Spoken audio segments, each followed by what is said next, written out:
Olá, eu sou Gutenberg Fialho, médico e defensor da saúde e criador do programa O Meu Doutor.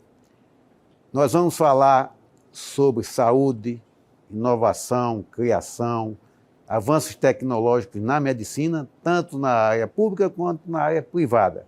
É necessário que se tome conhecimento do avanço da medicina, dos avanços científicos, para que se invista cada vez mais na qualidade de vida e na sua saúde.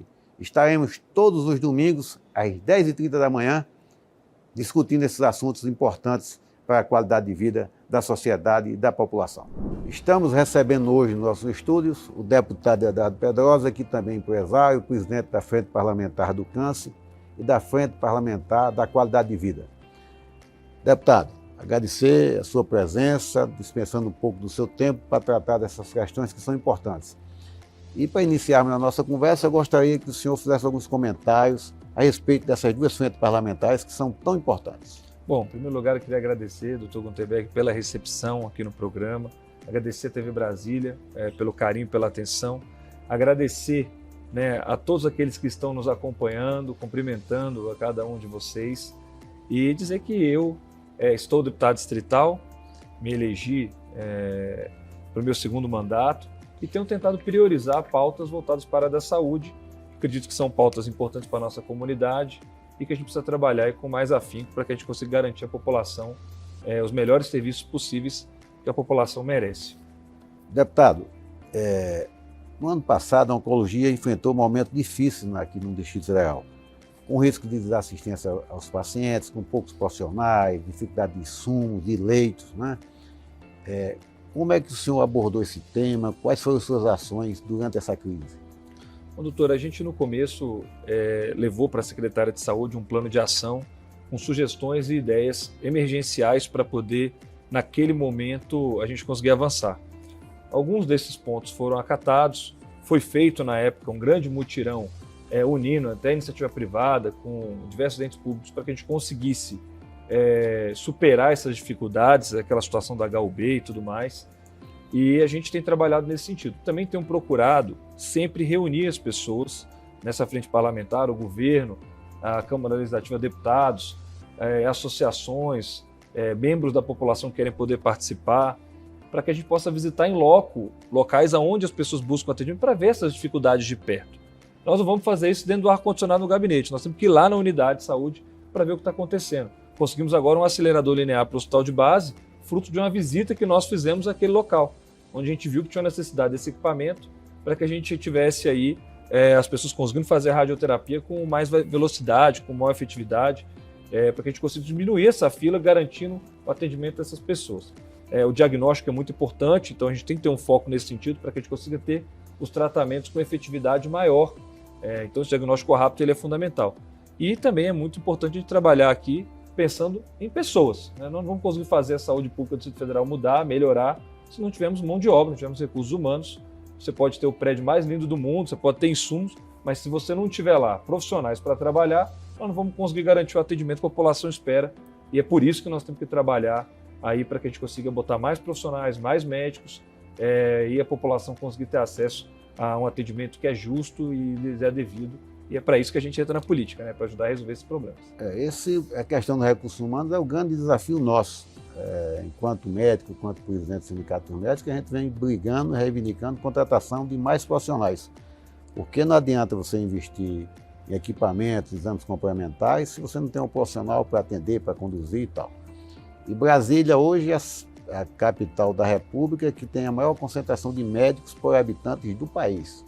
Então não faltam médicos no Distrito Federal. O que falta é vontade política, deputado, de contratar os profissionais, de ter um plano de cargos e salários e melhorar as condições de trabalho, que é fundamental. Condições de trabalho e salários adequados para que o profissional exista.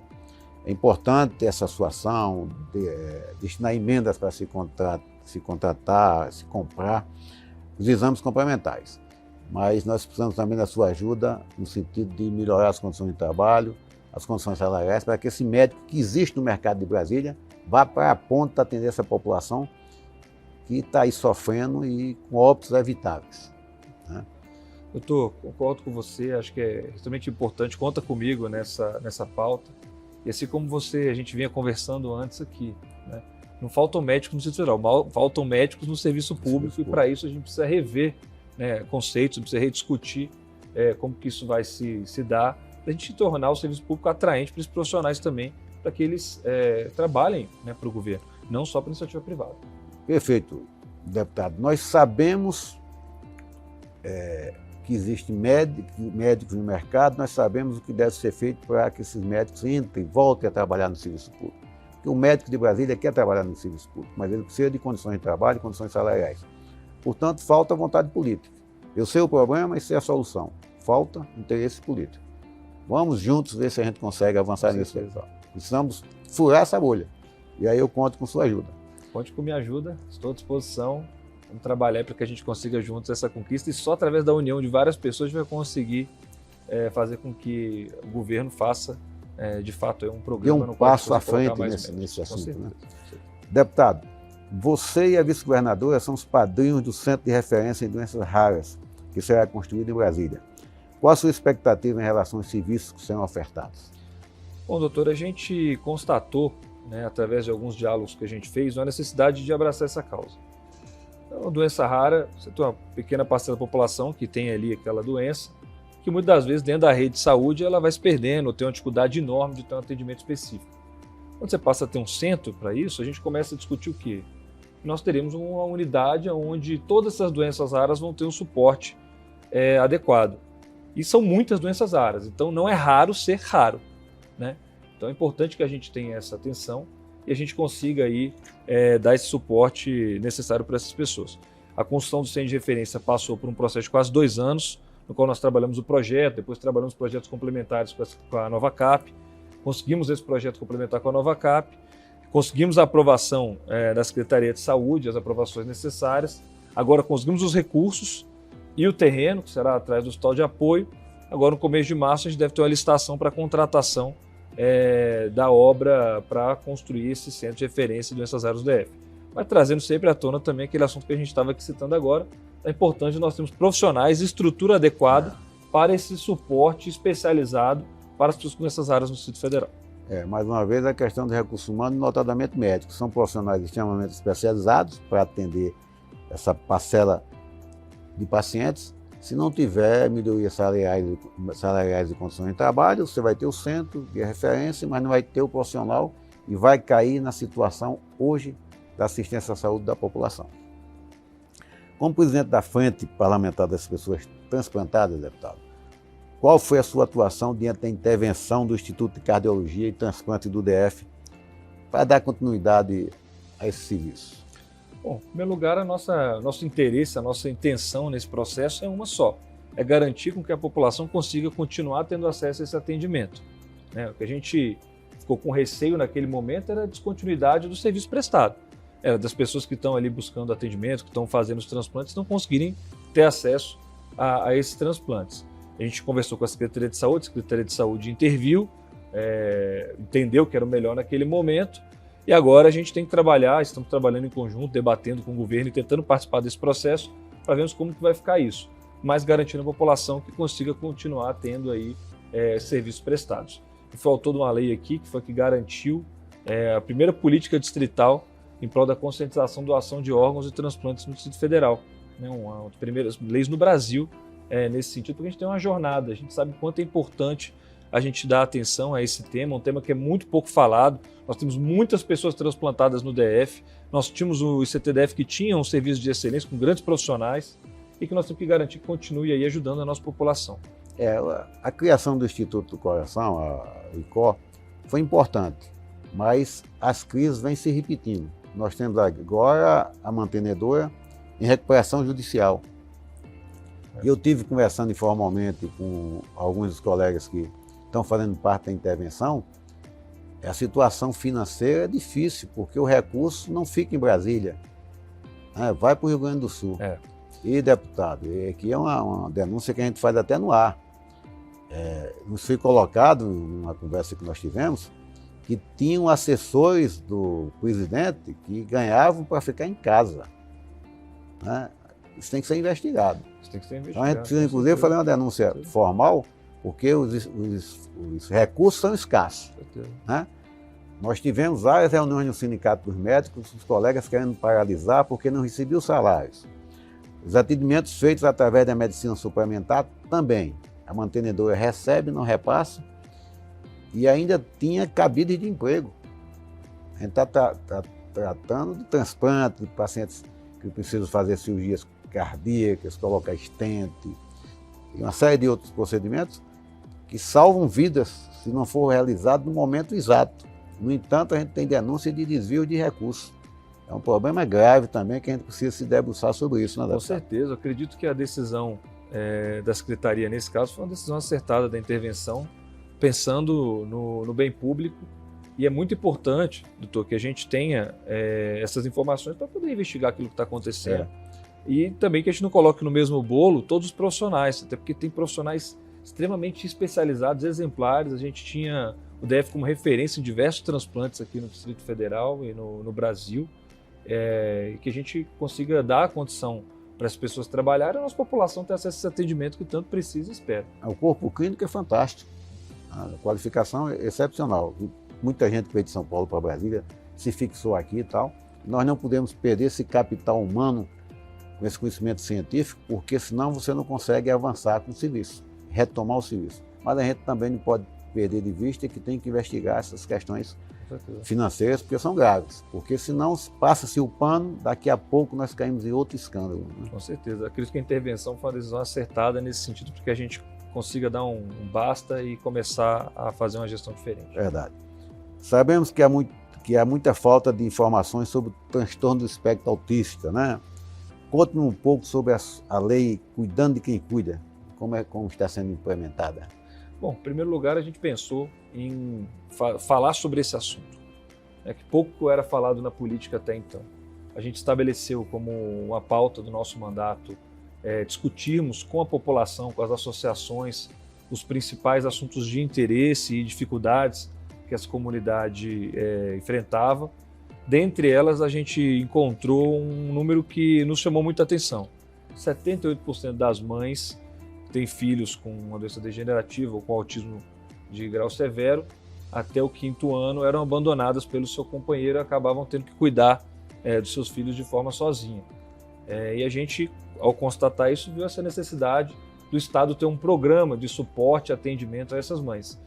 O Cuidando de Quem Cuida é um projeto que a gente desenvolveu, a primeira política aprovada aqui na Câmara Legislativa do Distrito Federal, a primeira lei nesse sentido, que garante uma política distrital de apoio e suporte para essas mães. No futuro, a gente quer ver, por exemplo, a Casa da Mãe Atípica.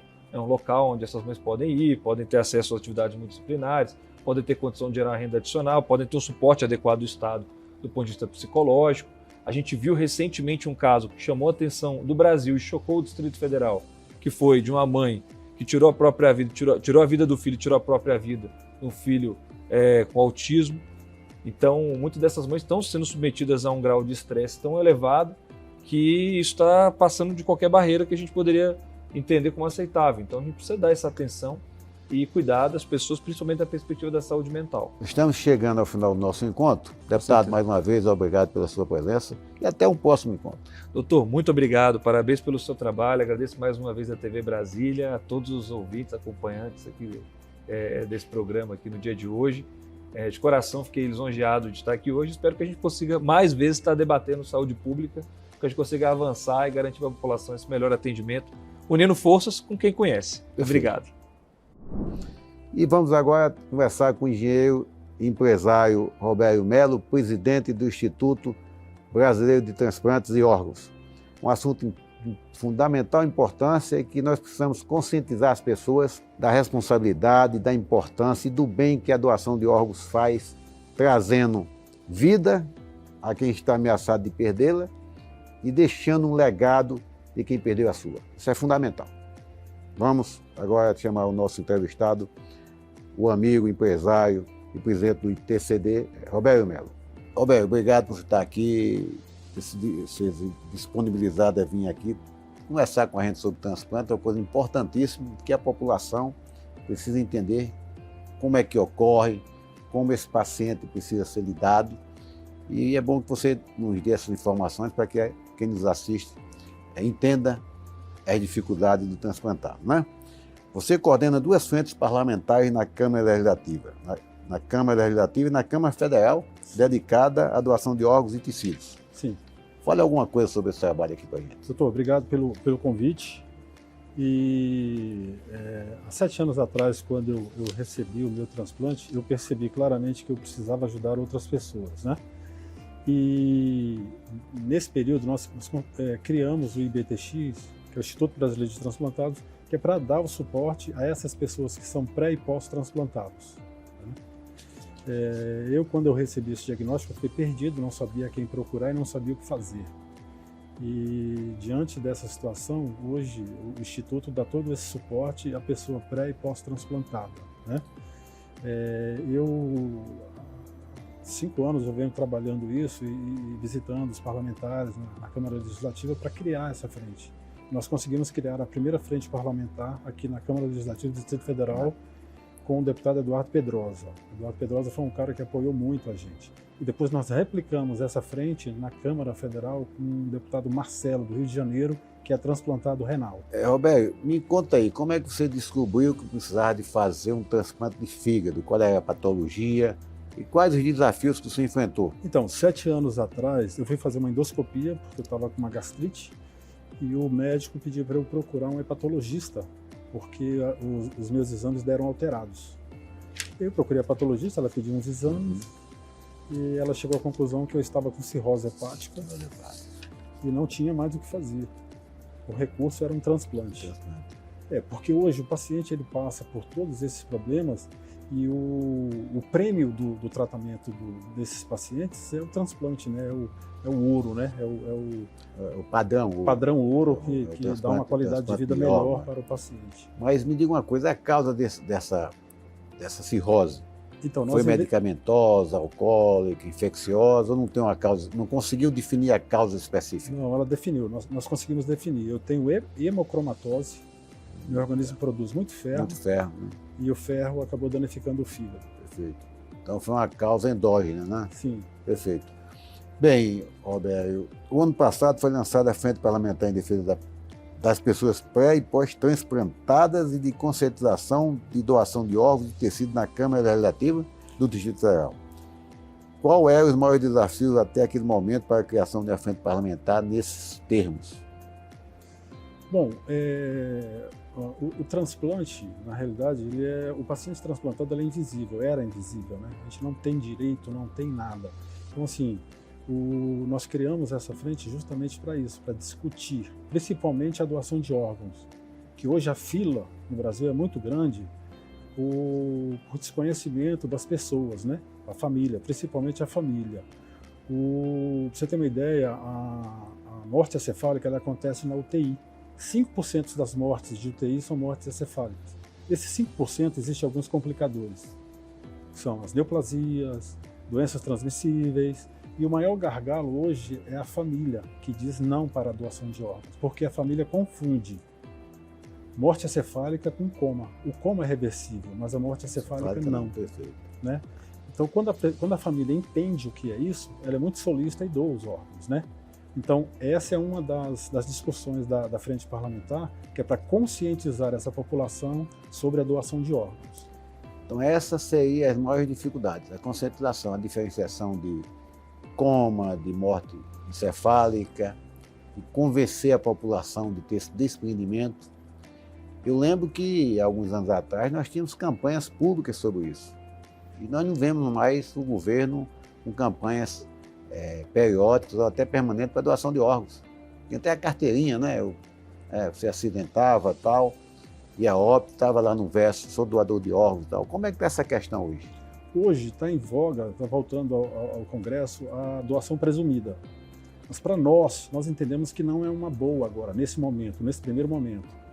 Porque a doação presumida, em 2000, aconteceu, tinha uma lei que era a doação presumida. As pessoas iam a cartório para declarar que não eram doadores por medo de chegar passando mal no hospital, matarem o paciente para tirar os órgãos. Aí tem muita... São mitos, né? Muito mito sobre isso, Sim. né? E hoje a gente acredita o seguinte, o Brasil é um país continental. Então, assim, existe 2 estados no Brasil, que é Santa Catarina e o Paraná, que são os estados que mais doam os órgãos, né? Que a gente entende que essa questão de doação de órgão é uma questão mesmo de conscientização. Políticas públicas, né? Sim, políticas públicas, né? Hoje no Brasil nós temos alguma coisa que fala de doação de órgãos no dia 27 de setembro, que é o dia da doação de órgãos. Só. Então, o resto do ano ninguém lembra mais. Mas o nosso instituto tem uma proposta de fazer palestras para jovens e adolescentes para essa conscientização da doação de órgãos. De uma forma concreta, se eu quero doar órgão, o que é que eu preciso fazer? Você precisa avisar a sua família. É a sua família que decide no final das contas. Se está numa morte acefálica, o pessoal do CIDOT, que são as enfermeiras, vai conversar com você, falar, ele está em morte acefálica, quer saber se você pode doar os órgãos e tal. E a família, quando ela entende, ela doa os órgãos, entendeu? Ela diz sim, é ela que pode dizer sim.